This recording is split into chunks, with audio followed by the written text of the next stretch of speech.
apakah riset itu harusnya kita yang menyesuaikan kepada pemerintah atau sebenarnya pemerintah yang wah canggih juga ini pertanyaan ini.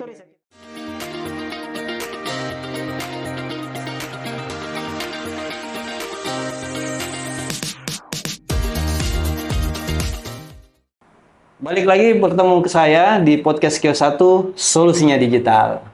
Hari ini kita kedatangan tamu yang sangat spesial, jauh-jauh dari Provinsi Sulawesi Barat, Kakak Basri.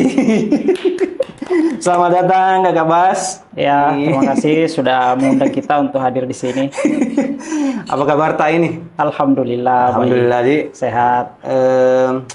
Hari ini mungkin kita akan banyak ngobrol-ngobrol Kak sedikit tentang pertama mungkin tentang aktivitinya sebagai seorang peneliti muda terutama, kemudian yang kedua mungkin tantangan era sekarang bagi seorang peneliti muda sekaligus juga dosen yang aktif di kampus menghadapi mahasiswa sekarang itu seperti apa gitu. Kemudian yang ketiga, kira-kira ke depan Kakak Bas akan melakukan apa lagi? Kita pengen tahu tuh spill tipis-tipis di bidang teknologi khususnya penelitian. Mungkin Kakak Bas bisa kasih kita sedikit bocoran gitu. Oke, boleh. Baik, kita mulai. Kakak Bas, nama lengkapnya biasa dipanggil Kakak Bas memang sapaannya begitu saja? Ya, kalau teman-teman biasanya kalau namanya kan Basri. Iya. Biasa panggil, kalau adik-adik bisa panggil Kak Bas gitu ya. Kalau sehari-hari ya Basri aja. Saya teringat dengan artis, Bas. Ada juga tuh pembalap, Basri Bas ya? Oh iya. Oke. Begini Kak, Kakak Bas kan sekarang lagi sibuk di dunia kampus. Selain sebagai kepala LP2M di salah satu kampus di Sulawesi Barat, saya ingin mungkin agak mundur sedikit ke masa waktu sekolahnya Kakak Bas sedikit gitu. Sebenarnya Kakak Bas ini di waktu sekolah sebenarnya seperti apa gitu?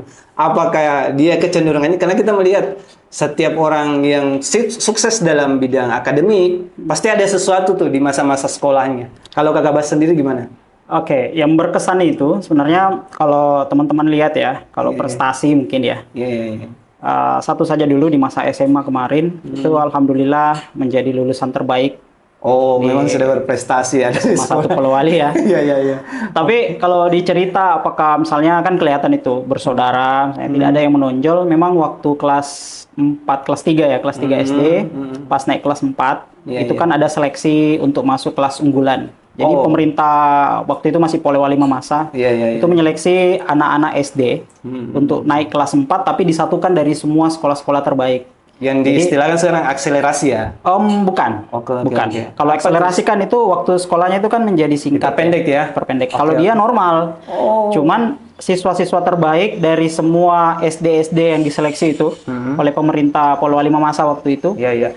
Itu diseleksi yang terbaik dari berbagai macam aspek, termasuk kecerdasan, macam-macam lah, kemampuan dalam akademik. Kemudian kita dikumpulkan dalam satu kelas, jadi namanya kelas unggulan. Nah, jadi kita ditempatkan di salah satu sekolah di Polowali itu, di SD 1 Polowali waktu itu. Dipusatkan di situ, kita nebeng.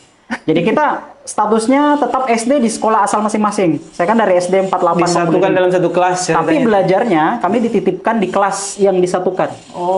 Gitu. Jadi, tapi kalau mundur sedikit ke belakang, kok bisa seperti itu? Nah, sebenarnya kalau saya di kelas 1, kelas 2 waktu itu, kalau dilihat rekam jejak prestasi itu biasa-biasa saja dari sisi akademik ya. Biasa-biasa saja. Tapi yang sangat menarik pas di kelas 2, kelas 3 ya, kelas 3 waktu itu sebelum proses seleksi itu ada satu semester awal kan ada guru saya waktu itu memanggil yang terbaik, ranking 1, ranking 2, ranking 3 gitu. Yang bisa berdiri depan kelas dipanggil terima raport itu yang ranking 1 sampai ranking 3. Nah, yang lucu saya pikirnya, saya waktu itu masih kecil kan. Saya pikirnya kelas saya pikirnya kelas kalau ranking 4 ke atas, ranking 5 waktu itu, ranking 4 sudah kan. Tidak diperhitungkan. Itu bisa berdiri. Bisa berdiri depan. Akhirnya karena yang dipersilakan cuman 1 2 3, pas saya yang dipanggil berdiri juga saya di atas. terus dibilang sama gurunya, ya, itu khusus ranking 1 sampai 3. Jadi turun. Jadi itu kan ada perasaan. Ada beban psikologi juga ya. Iya, terus dalam hati itu mungkin saya nggak tahu ya, mungkin karena waktu Jadi itu motivasi. mungkin sudah menjadi motivasi. Saya bilang berikutnya saya harus menjadi yang terbaik di situ. Dari Terus, mulai saat itu. mulai saat itu, sejak itu saya berhasil lolos masuk kelas unggulan. Di antara teman-teman saya yang 1, 2, 3 itu tidak lolos, cuman saya yang lolos sampai di sana. Dan setiap kami kembali kan ekosistem belajar kami di kelas unggulan itu kan memang khusus diajar oleh guru-guru terbaik waktu itu. Oke. Akhirnya begitu kita kembali ke sekolah masing-masing. sekolah asal, itu nilainya jauh berbeda. Suasana belajarnya jauh berbeda, pokoknya beda-beda. Terasa tuh perubahan. Iya, karena kita dilatih oleh guru-guru terbaik Polowali Mamasa waktu itu, di kelas itu. Kemudian, tapi di ujian akhir kami dikembalikan ke sekolah asal. Oke. Ini sangat menarik sebenarnya. Motivasi yang luar biasa yang pada saat itu yang kemudian membuat Kakak Bas kemudian terus mengingat momentum itu. Momentum itu saya ingat sampai sekarang. Jadi motivasinya luar biasa ya. Rasa sakit hati itu karena disuruh turun gitu kan. Padahal kita kan juga ingin juga berdiri kan. Iya. Oke. Baik Kakak. Sekarang mungkin kalau kita berbicara impian, cita-cita dari seorang anak Kakak Bas yang dari keluarga yang bisa dianggap lah dalam tanda petik ya menengah ke bawah lah gitu ya kayak. Menurut Kakak Bas sendiri pada saat itu ini kan menjalani proses pendidikan mulai dari SD, SMP, SMA gitu. Kakak Bas sendiri begitu punya impian besar dan sebagainya. Ada tidak cara khusus Kakak Bas yang terus-menerus dilakukan sampai saat ini hingga menjadi seorang peneliti muda dan sebagainya? Biar kita sama-sama bisa belajar. Oke. Justru itu baru saya tahu di saat saya ambil topik riset kecerdasan buatan. Jadi apa itu? Proses yang saya lakukan selama sejak SD, SMP, SMA sampai sekarang, ternyata itu ilmunya baru saya tahu. Kok bisa begitu? Itu ketika saya belajar tentang kecerdasan buatan. Kami di kecerdasan buatan itu, karena risetnya saya banyak di situ, kecerdasan buatan itu ada salah satu cabang ilmu itu namanya jaringan saraf tiruan. Ya, JST, jaringan saraf tiruan atau neural networks in English. Jadi ternyata di peneliti yang membuat suatu konsep algoritma jaringan saraf tiruan itu awalnya melihat dari model sel saraf biologis pada otak manusia. Dan ternyata salah satu sistem kerjanya adalah ketika kita mendapat impuls pengetahuan baru dari indera kita, ada 5 ya, ada 5 indera kita, kelihatan apa, kita mendapatkan ilmu baru atau pengetahuan baru atau impuls baru dikirimkan ke sel saraf. Ternyata sel-sel saraf kita itu ketika kita mendapatkan sesuatu, maka itu terjadi ikatan. Ada elektron yang mengalir antara satu sel saraf dengan sel saraf lain, sehingga terjadi ikatan. Semakin kita belajar, maka ikatan itu semakin kuat. Maka orang yang sering menghafal sesuatu, orang yang selalu belajar tentang sesuatu, maka terserah belajar apa, terserah menganalisis apa, terserah membaca apa, semakin sering, maka ikatan itu semakin kuat. Itu disebut bobot. Dalam teknologi kecerdasan buatan, di riset kami itu, yang kami cari sebenarnya adalah bobot terbaik dari sebuah algoritma. Jadi algoritma JST itu adalah mencari bobot terbaik, sama seperti sel saraf pada otak manusia. Itu yang agak bahas. Nah, jadi intinya adalah kalau bertanya tipsnya sebenarnya apa sih? Perulangan. Belajar terus menerus, diulang-ulang. Jadi kalau orang tua kita bilang dulu, guru-guru kita bilang, "Nak, belajar ya supaya jadi orang." Belajar di rumah ya, pulang belajar diulang-ulang. Ternyata ilmunya di situ. Jadi sebenarnya proses menghafal, proses belajar berkali-kali itu sebenarnya yang terjadi di otak kita secara biologis itu terjadi ikatan kuat antara sel saraf satu dengan sel saraf lain. Sehingga ketika kita mendapatkan ilmu baru, itu akan mudah dipelajari, mudah diingat. Oke. Sekarang saya mau mungkin kita bahas sedikit tentang aktivitasnya Kakak Bas sebagai seorang peneliti muda dan sebagai seorang dosen. Ini saya mungkin mau bertanya sedikit Kak. Dari mana awalnya sehingga Kakak Bas ini tiba-tiba tertarik dengan dunia IT dan sebagainya gitu. Pasti ada sesuatu dong yang memotivasi kenapa tiba-tiba mau belajar IT, bahkan kuliah pun di jurusan IT dan sebagainya sampai mau doktor saat ini itu fokus di situ. Kenapa sebenarnya?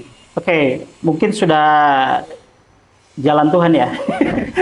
Karena kalau bicara kita di generasi orang tua kita milenial ke bawah, anak-anaknya itu kan tidak didesain dari bayi. Begitu you lahir, you harus jadi gini. Jadi kita kan dibiarkan Dalam artian ya mungkin kalau kita bicara rata-rata ya secara normatif, ya kita kan lahir besar dibesarkan sekolah di mana, ambil jurusan apa itu orang tua kita kan biarkan, tergantung nanti berkembang bakatnya di mana. Jadi kalau bicara cita-cita nanti pada saat SMA itu, jadi SMA kan kalau justru mau mendaftarnya bukan di bagian IT. Oh, awalnya bukan di IT. Saya ambilnya teknik industri. Tapi motivasinya bukan karena senang teknik industri, tapi yang ada beasiswa waktu itu teknik industri. Ya kan saya awalnya kan bisa tiba-tiba tersesat. Jadi kan saya kan fokusnya bukan di ilmu apa. Karena saya tahu saya bisa belajar banyak hal di profesi apapun, di ilmu apapun. Saya yakin saya punya potensi untuk belajar semuanya. Bahkan hasil ya waktu itu ada tes psikotes untuk melihat kita bakatnya ada di mana. Ternyata hasil itu mengatakan dari BK ya, bimbingan konseling waktu itu dari tes psikologi dia bilang kamu akan berbakat di bidang apa saja. Karena hasil tes IQ itu menunjukkan ketika kau di ilmu sosial bisa, di ilmu IPA bisa, di ilmu apapun bisa, di ilmu bahasa bisa.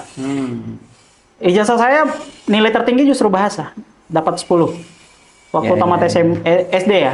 Kalau orang di SD ijazah biasanya ya paling tinggi 9, 9,8. Kalau saya ijazahnya dapat 10 di bahasa. Jadi ilmu bahasanya kemampuan ini ya, ilmu bahasanya passionnya di bahasa juga bisa. Jadi waktu tes psikotes semuanya dinyatakan tinggi tuh. Jadi saya sih pada saat tamat SMA saya enggak berpikir mau lanjut di jurusan apapun kita hajar gitu. Jadi tapi yang menjadi motivasinya adalah yang mana bisa memberi biaya kuliah. Ya, sebenarnya gini Kak, saya potong sedikit. Yang saya mau tahu adalah kita ingin flashback sedikit Kak. Kenapa tiba-tiba masuk di IT begitu? Padahal kan cita-citanya kalau potensinya kan justru harusnya besarnya di bahasa dan sebagainya. Apakah ini saya ingin memflashback sedikit. Banyak mahasiswa sekarang yang merasa bahwa salah memilih jurusan. Apakah Kakak Bas juga termasuk di dalamnya sehingga bisa menjalani semua itu? Gimana sih sebenarnya? Kalau saya sih tidak melihatnya sebagai salah memilih jurusan sih, karena saya tadi kan sampaikan, ini mungkin sudah jalan Tuhan ya, takdir ya. Tapi overall, saya waktu itu kan, tiap orang kan beda, tapi overall waktu itu saya merasa bahwa apapun bidang yang pada akhirnya menjadi yang saya jalani, itu harus fokus di situ. Saya mau Kak Bas sedikit begini, kan sebagai dosen juga, yang masih aktif dan juga sebagai banyak menerima penghargaan dan dana bantuan dari pemerintah dalam penelitian gitu. Grand Reset ya? Ya, Grand Reset gitu. Sebenarnya para peneliti kita, khususnya mungkin para dosen dan sebagainya, khususnya mungkin di daerah gitu, tantangan terbesarnya sebenarnya apa gitu. Sehingga sebenarnya kalau melihat kemajuan ilmu pengetahuan, harusnya putra-putra daerah ini muncul sebagai pembawa istilahnya yang memberikan insight kepada kemajuan daerah kita. Sebenarnya kendala besarnya apa sih sebenarnya? Sehingga penelitian-penelitian tersebut ya bisa dianggap lah sebagai literasi keilmuan. Tapi untuk kemudian dilihat secara jauh untuk diterapkan dalam kemajuan daerah sepertinya agak susah. Kenapa sih sebenarnya Kak? Kalau pengalaman saya dari Hibah Riset itu kan memang kita tidak bakal dapat kalau tidak ada relevansi terhadap kebutuhan nasional satu. Kemudian yang kedua, apa yang menjadi penciri atau ciri khas pengembangan inovasi yang ada di kampus. Kan itu juga beda, karena kampus didirikan kan pasti punya inovasi, pasti punya penciri ya. Kemudian yang ketiga adalah kebutuhan daerah. Nah yang kadang miss di kita, riset-riset kita, itu menyesuaikan dengan kebutuhan daerah. Dananya, grant-nya kan dari pemerintah pusat. Jadi pemerintah pusat ya pasti mereka orientasinya adalah kau melihat tema isu nasional, keunggulan perguruan tinggi atau isu daerah. Tapi yang saya lihat sulit mengapa riset-riset kita itu berbasis kepada kebutuhan daerah, karena masih kurangnya komunikasi antara pemerintah daerah dengan para peneliti-peneliti kita di daerah. Jadi keterlibatan kedua belah pihak ini belum bagus sinerginya gitu maksudnya Kak? Iya. Jadi sinergi antara periset kita di daerah dengan pemerintah di daerah itu kalau menurut saya itu masih kurang. Tetapi kenapa APBN itu banyak masuk ke kampus-kampus bahkan sampai di daerah? Iya, karena periset kita itu kan mengejarnya ke isu nasional. Begitu riset mereka masuk tema nasional, ya sudah dapat. Padahal pemerintah pusat juga akan memberi kita hibah kalau riset kita itu menyentuh kebutuhan daerah. Cuman ya itulah miss-nya. Begini Kak, apakah riset itu harusnya kita yang menyesuaikan kepada pemerintah atau sebenarnya pemerintah yang kan gini Kak, kadang juga pemerintah mengatakan kenapa ini para peneliti tidak mau tolong kasih insight ke kita atau sebaliknya sebenarnya periset juga tidak mau memberikan insight selama pemerintah merasa bahwa kita tidak membutuhkan. Sebenarnya gimana? Yang miss sebenarnya di mana Kak? Apakah penelitiannya atau sebenarnya yang mana? Oke. Gitu Kak. Oke. Sebenarnya itu berada di dua sisi. Jadi peneliti kita juga harus bisa menunjukkan ke pemerintah bahwa kita memiliki kapasitas untuk itu. Di satu sisi, pemerintah juga harus bisa melihat dong. Karena kebanyakan, ya kalau kita di sana itu ada kayak sejenis kebiasaan ya. Kalau dukun Sandro ya. Dukun Sandro di tempat jauh itu baru dibilang hebat. Padahal ada dukun Sandro di samping rumahnya yang orang-orang dari luar-luar datang berobat ke situ. Itu kayak menjadi kebiasaan. Itu kayaknya sering kita nyentil-nyentil di pemerintah ketika ada pertemuan. Dia bilang, ngapain ambil kalau hanya untuk menganalisis kearifan lokal, menganalisis kebutuhan daerah, kok ngambilnya dari luar gitu. Itu karena nama besar ya, nama besar. Tetapi bukan berarti yang di daerah kita ini itu tidak ada yang punya potensi. Hanya mungkin masih kurang komunikasi mungkin antara dua belah pihak. Oke. Sekarang mungkin saya mau Kak, kita mungkin ke sedikit aktivitasnya Kakak Bas sendiri. Sebagai dosen, melihat anak-anak mahasiswa sekarang seperti apa sih sebenarnya? Ini kan jenjang perbedaan waktunya ini dan perubahan luar biasa ini sudah terlihat Kak. Kalau Kakak sendiri melihat seperti apa sih perubahannya dan boleh kasih tahu ke kita tidak kira-kira apa sih tantangan terbesarnya menghadapi mahasiswa sekarang gitu. Intinya setiap generasi kan memang ada masanya. Betul. Dan setiap masa ada generasinya. Sama seperti pemimpin kan. Itu kita definisikan seperti itu. Kalau kita lihat, apakah banyak kan juga yang menyentil itu generasi kita sekarang ini terjadi kemunduran, ya itu tergantung sudut pandangnya. Tapi kalau kita melihat anak-anak kita, adik-adik kita itu harusnya kreatif, harusnya bisa lebih berkembang karena akses pengetahuan, akses ilmu pengetahuan, akses sumber-sumber belajar itu kan terbuka luas sekarang.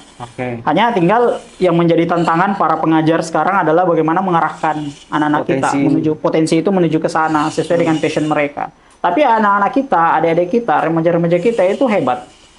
Kita harus yakin dan percaya bahwa mereka hebat. Cuman kadang yang miss adalah pengajar atau yang mengarahkan, pembimbing, itu juga penting. Dalam hal ini dosennya? Dosennya pasti. Iya.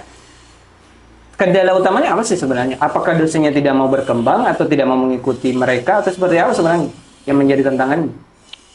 Pemerintah kita juga kan sudah mendesain sedemikian rupa model-model pembelajaran, kemudian kurikulum dibuat sedemikian rupa untuk menghasilkan outcome, kemudian menghasilkan hasil riset, menghasilkan pengabdian kalau di bidang perguruan tinggi, yang memang relevan dengan situasi terkini.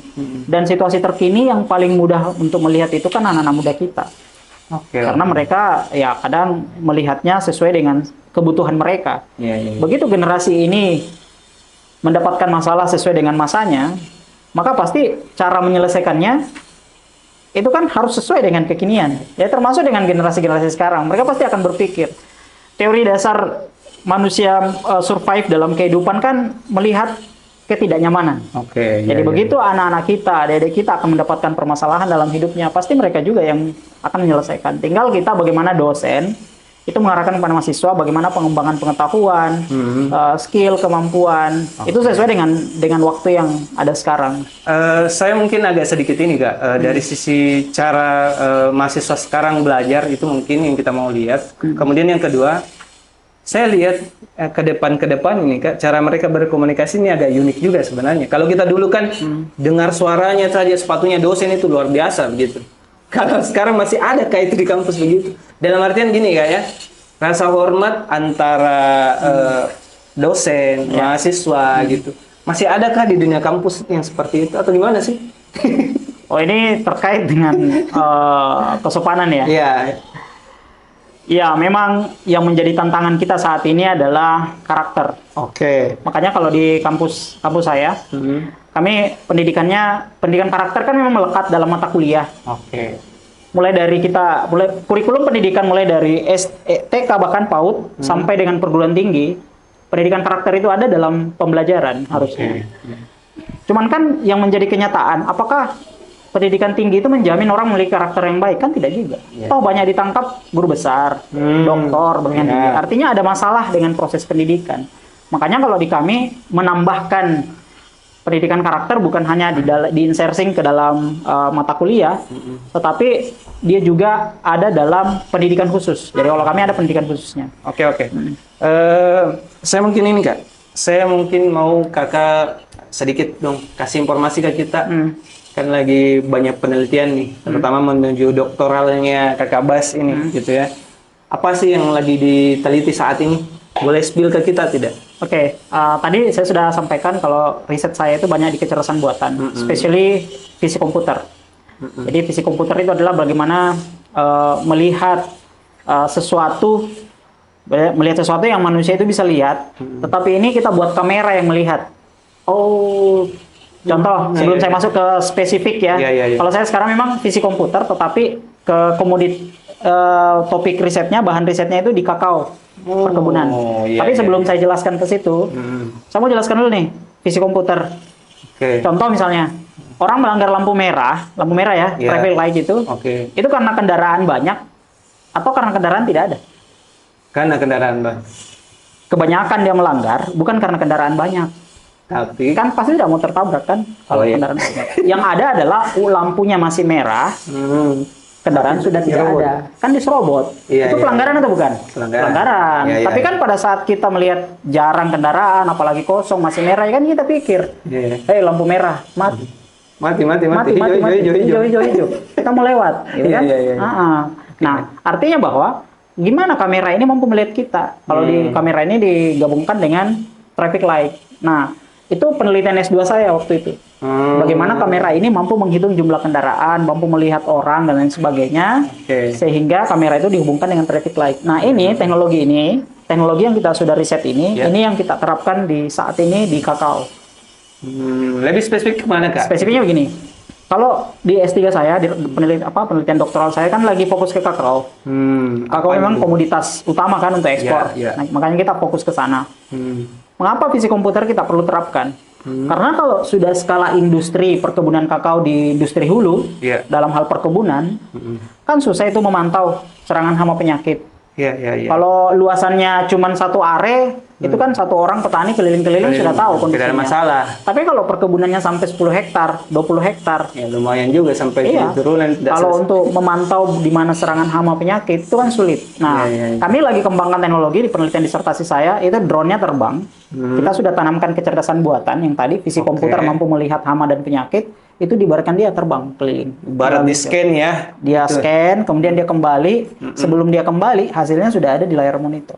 Wah, canggih juga ini pertanyaan itu riset kita yang sudah akan dirilisasi, dan alhamdulillah kita sudah dapat dana hibah. Kita sudah dapat dana disertasi untuk itu penyelesaian, kemudian kita ada dapat matching fund, dana untuk hilirisasi hasil riset. Kalau kasih saya informasi Kak, sudah berapa total penelitian yang kita lakukan? Kalau penelitiannya sih banyak. Kalau di akun Google Scholar saya itu lebih dari 50 riset yang kita sudah lakukan. Ngeri juga. Yang sudah dapat hak cipta itu sudah 15. Hak cipta dari Kemkumham kita sudah dapat 15. Nah, ini masih ada riset. Kita masih kerjakan, saya dapat penelitian terapan tahun ini. Itu dari Dikti juga. Kemudian penelitian disertasi dokter ada juga. Kemudian kita lagi kerjakan matching fund. Kemudian matching fund itu yang hilirisasi yang tadi. Kemudian kita ada pengabdian masyarakat juga. Saya rasa tahun ini ya Kakak Bas ini sebenarnya aset daerah sebenarnya, tapi rasa-rasanya masih kurang untuk dilirik lah. Padahal sebenarnya kalau dipikir ya, mungkin salah satu dosen yang masih usia muda, peneliti, dan pengembangan keilmuannya luar biasa. Saya rasa mungkin pemerintah, ayolah kita berbarengan gitu dengan pemuda-pemuda yang luar biasa pengabdian keilmuannya gitu. Oke, mungkin saya masuk di sesi akhir ya Kak ya? Sesi akhir. Sesi akhir, di sesi akhir ini Kakak, saya mungkin Kakak merespon saja gitu ya. Merespon satu kata. Satu kata ya? Ya, satu kata dengan apa yang saya ingin sampaikan gitu. Satu kata ya? Satu kata. Oke. Di kamera ini ya Kakak. Oke. Pertama. Jago. Polman. Jago Polman. Oke. Ini bukan benar salah kan? Oh iya, oke. Jago Polman. Oke. Mahasiswa. Udasman. Ya. Oke. Digital. Marketing. Oke. Indonesia maju. Oke. Ini Jokowi sekali kayaknya. Terakhir. Iya. Q1. Marketing. Oh, iya, oke. Thank you Kakak Bas atas waktunya. Terima kasih ya. Sukses selalu dengan penelitiannya. Oke, terima kasih buat semua teman-teman. Sampai jumpa di session selanjutnya. Terus saksikan podcast Q1. Jangan lupa terus komen dan share dan jangan lupa subscribe. Terima kasih.